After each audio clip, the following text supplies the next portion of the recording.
This is Chuck Marshall with Wani, and I'm talking to Max Cavalera from Soulfly and Cavalera Conspiracy. Max, how are you doing? I'm doing great, man. How you doing? I'm doing all right. I have to tell you, man, it's a total honor to be able to talk with you, especially since you seem like you're constantly working. Soulfly's hitting the road next week for the second leg of the North American tour, where you'll be performing the immortal Nail-Bomb Point Blank album, and then later this spring you're coming back with Nile to continue the rampage. Will you guys be unveiling any new Soulfly music while you're on tour? We're trying to, you know, we're just about to finish the record. I got to sing 2 more songs, but the music's all done and came out really cool. I'm really excited for it. You know, it was all we worked really hard on it, and I think we're trying. I think even the Nail-Bomb tour. I mean, we added 1 more song to the Nail-Bomb set, which is "Why You Sleep, I Destroy Your World" from the live "Proud to Commit Commercial Suicide." Oh, cool. And I think we're gonna try. You know, I'm rehearsing right now, so we're trying to learn one of the new Soulfly songs. For sure, for the Nile tour, for sure we're gonna have a new 1 or even 2 new Soulfly songs on the Nile tour. But on the Nail-Bomb, we'll see. Maybe we get the chance to play 1. Cool, cool. That'd be great. So I've heard that you've used the word tribal when regarding to the new sound of the Soulfly album. Do you feel that the recent tour for the anniversary of Roots album had any impact on the musical direction for the upcoming Soulfly record? I think all the tours that we did had an impact on everything that we do. I think, you know, the Roots tour actually had a huge impact on Cavalera. Psychosis, you don't really hear in the music, but it's more on the energy and the attitude of the album. We felt that energy from the crowd, from the fans, and we took it right to the studio, and it was so killer to do it like that. And the same with Soulfly. I think we came out of the Nail-Bomb tour and went into the studio, and then while in the studio, I kind of like just remember the great shows and the great crowds and why we do this. Yeah. You know, it's really cool, man. It's like, it's really meaningful, this whole metal music that we do. It touches so many people. The decision to do a little bit more tribal stuff, that was kind of like my own desire to go kind of back. I was listening to some old Soulfly stuff, and it was really cool, especially the first record. Yeah. And I was really inspired by that record, and I wanted to kind of revisit that kind of sound a little bit. With the mix of what stuff that I'm doing right now too, that's really cool. So the record came out it's a mix. There's some songs that have that tribal feeling, like really heavy, really groove, really all the killer percussion on top of it. And some of the stuff, it's just crazy, like almost like there's some hardcore death metal.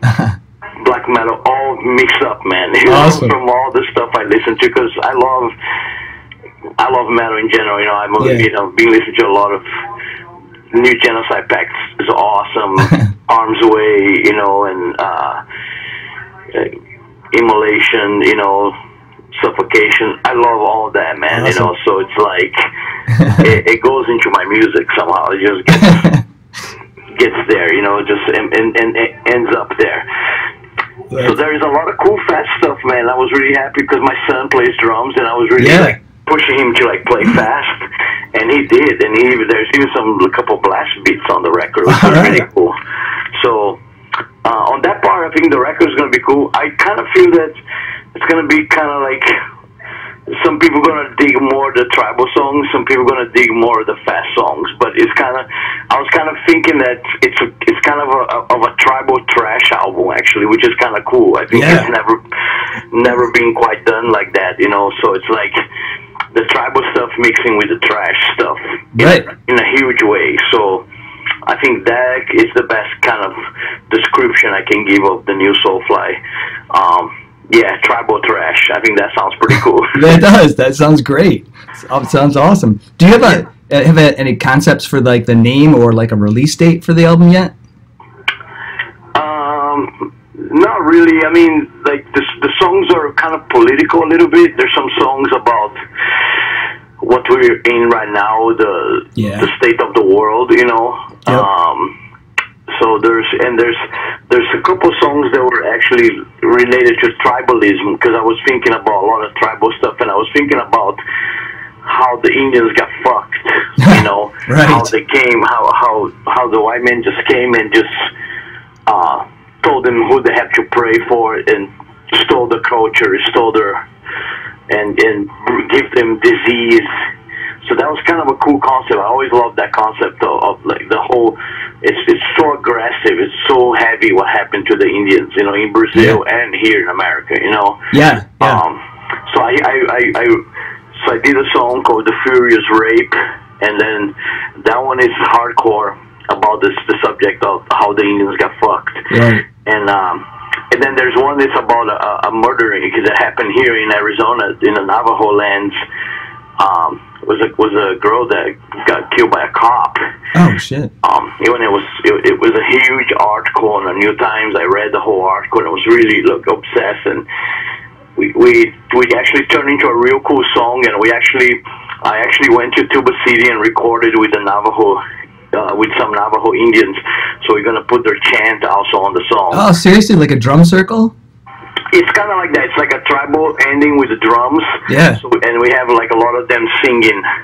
Awesome. Because I've been going to the Tuba City Navajos for a couple years now. I did a couple concerts there. I know the president. He's a big fan of Sepultura and Soulfly. Oh, cool. So it's so cool. Like, I just get super welcome there.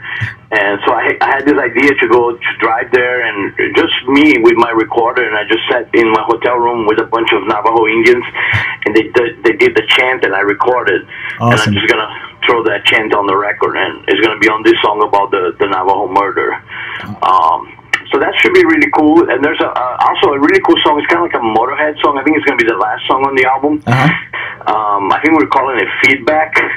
And it's about life on the road. You know, it's about playing live, loud, circle pits, and, you know, all the madness that goes on tour and living this life of metal. And that one came out really cool. It's kind of like almost like a Ace of Spades tribute kind of song. Yeah. Real like the Motorhead vibe all over the song. That came out really, really cool. I really dig that one a lot. So the album is getting there little by little, you know. Cool. So it'll definitely be out in 2018, or? Yeah, it's coming out probably July, August. Cool.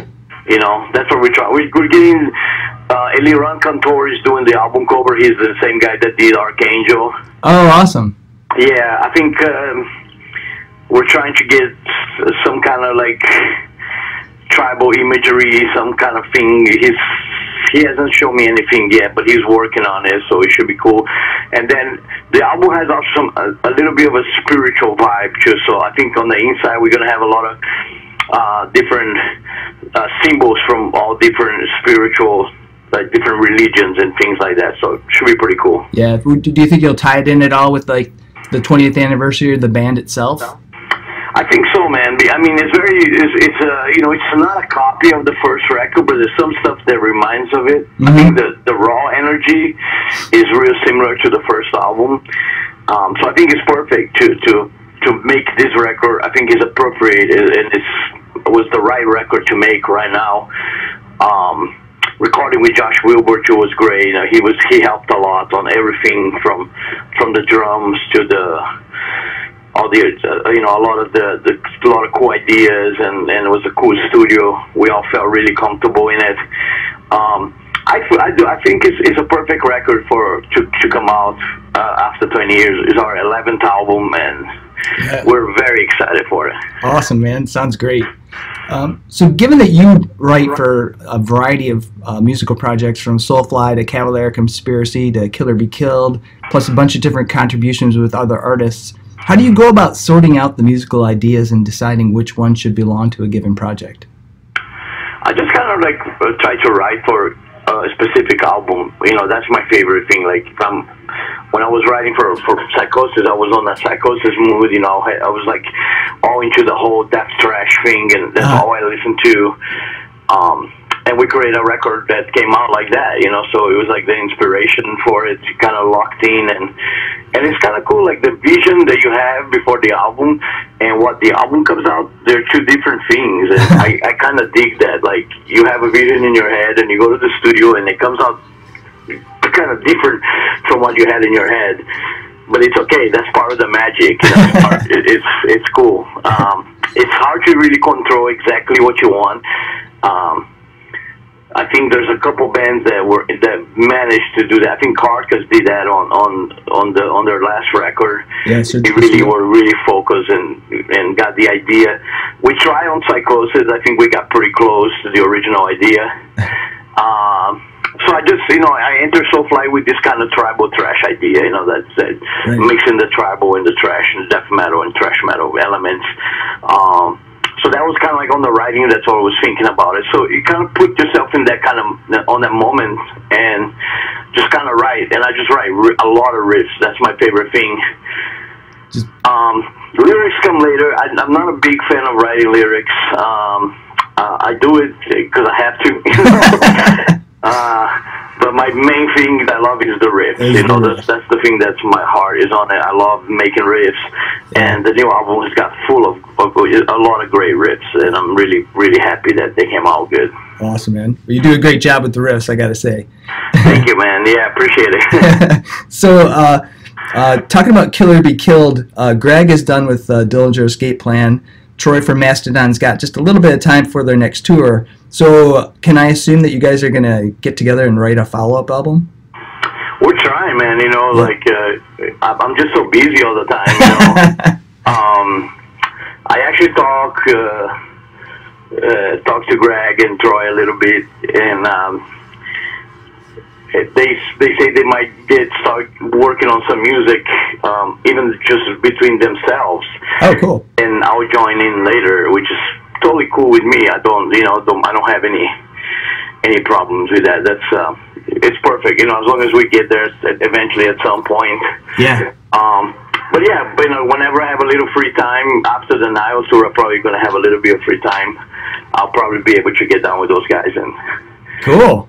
Get some stuff done. Hopefully it'll be hopefully the record will be for next year. But at least we get the writing part done. We get that this year. Yeah, awesome. That'd be great, man. Hey, so I'm sure Slayer has announced that they are retiring after their final tour. What's your take on that? Them retiring? I don't know. It's not for me, man. I probably will never retire. I want to die doing this thing. I do. I want to play until I cannot do it anymore, and then throw some dirt on me and but it's a choice thing. It's their thing. Is what they want to do. You have to respect that. Yeah. I love them. I think they're a great band. They're great guys, Yeah. I met all of them, worked with Tom and Terrorist, and it was great. It was a great honor.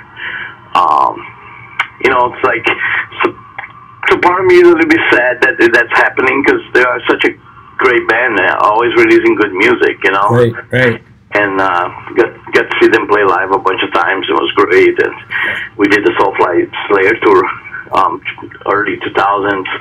Was really killer. We're gonna miss them, man. Yeah. But I'm sure they'll find other things to do. I'm sure I'm sure Carrie will probably do something else with somebody else and find something else and. Yeah, maybe you and Carrie can get a little thing going. Yeah, right. That would be cool. Do you think that their departure will leave a hole in the metal community? They'll definitely be missed, but I think metal is always evolving and it's always coming up with new stuff. I think right now to me, when I listen to stuff like Gate Creeper and Genocide Pact, Homewrecker. Yeah, Homewrecker. Oh my God, they're awesome. Yeah, just awesome, man. So I think the metal is in good hands. Even if Slayer's not there, metal will keep coming. It will always. It will always survive, Right. It never dies, it always survives and somehow finds a way. you know, Bozer, man. There's so many great bands out there. And this year we're gonna have some killer releases. You have like the new Behemoth, the new Nile, new Soulfly. You know, it's gonna be a great year for metal. You know, so they definitely will be missed, but metal survives. Yeah. So so speaking of kind of surviving past the grave, so there's the Ronnie James Dio hologram has been getting kind of mixed reviews from metalheads. It seems like those holograms have become, I don't know, a little bit of a trend recently. What do you think about that stuff? I don't know. I never seen really. Actually, I've seen a real one, so it's kind of hard for me to judge. Yeah. You know, I heard of the idea, and I think it's kind of cool. It's a nostalgic kind of thing. I don't think you can replace with a real live act, you know? Yeah, yeah. But I think for a kind of nostalgic kind of thing, I mean, you go in, if you go out and check out, it would be cool to see a hologram of Dio, you know, or Lemmy, or one of the legends, you know? Yeah, yeah. So yeah, I think for a nostalgic kind of thing, it's cool. I think it's a pretty cool idea. Cool. So I wanted you to pass along to your wife Gloria my thanks for her blog posts on Growing Up Green.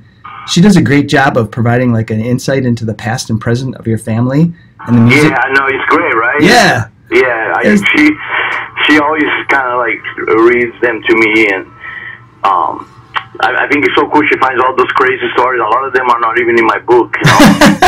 That's what I was gonna say. It's like I was wondering how much was like had been in your book and how much hadn't been, because some of it seemed like it wasn't. I mean, I think it's crazy that she comes up with them every week. You know, to me, it's insane. You know, it's like, and I think somebody should put them in a book one day. You know, that'll be so cool. They have all those blogs in a book. I would buy it. You know? Oh yeah, especially with those old pictures. You know, like you in the studio with the Deftones and stuff. Yeah, she definitely does a great job, and I think people really enjoyed that, and it's cool. It's a lot of cool information that people didn't know about it. A lot of you know, history of what happened in metal and in our life and stuff. You know, so I'm glad that she does that, man. I'm a big fan of it, and I think it's cool. I think metalheads they dig that, you know. Yeah, definitely. So speaking of family, your family is a big part of your music. Do you think you would have been disappointed if they weren't into heavy music like you were?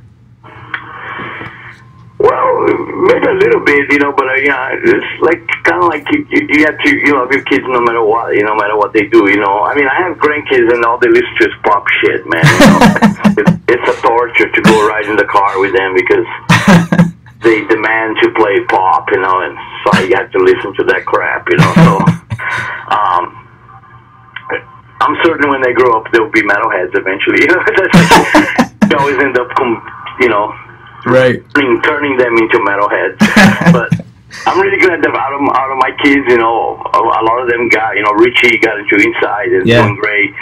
Zion Negro playing with Lodi Kong. Zion's playing with me with Soulfly. Igor's actually singing it with me in El Bomb, you know. Yeah. And then the only son is Jason. He actually retired this year from roadie. He's not roading anymore. Oh, okay. Getting married and maybe moving to England. So cool. He's pretty done with that, the life on the road. Yeah. But everybody else still loves it and gets excited for touring, and I still get nervous before a show, which is retarded after 20 years. That should not happen. But it still happens, which I think is kind of cool. Yeah. Hell yeah, man. So, yeah, things are just, you know, we're excited for this Nile Bomb tour. We've been jamming. Super pumped for the Nile tour, man. Because I love Nile, man. You know, and 20 years of Catacombs and 20 years of Soulfly 1 together. Yeah. Should be amazing, you know. Yeah. I think it's going to be a great show for everybody. Yeah, that's going to be devastatingly heavy. It's going to be awesome. Yeah, I'm really, really excited for that. And then after that, we'll see what happens, you know. Hopefully, we still haven't toured for Psychosis yet. Yeah, that's what I was going to ask you. Do you think we can get something going with that? And I know that we're going to probably do more shows, and you know, it's a long year. You get back up, we do a lot of stuff, but I love these packages, man. All these I mean, that Slayer package that's going on right now, that's awesome. With the Lamb of God, all great bands, you know, and then you have like, there's like a Watain coming out. Oh yeah. Killer other bands. You know, I just love this metal packages that are done right now. And we got to do one with Nile. I think that's really cool. The Nile Boy is more underground, so we just did it with Uncured and Today's the Day, just to keep more underground. Yeah. But yeah, I hope that maybe with Cavalera we can really get a couple, you know, maybe even like Homewrecker and Genocide Pact and one of those bands. That would be awesome. Be insane cool, man. I would love that. Yeah, fantastic. So, Max, I just got one last question for you. What's your favorite breakfast food?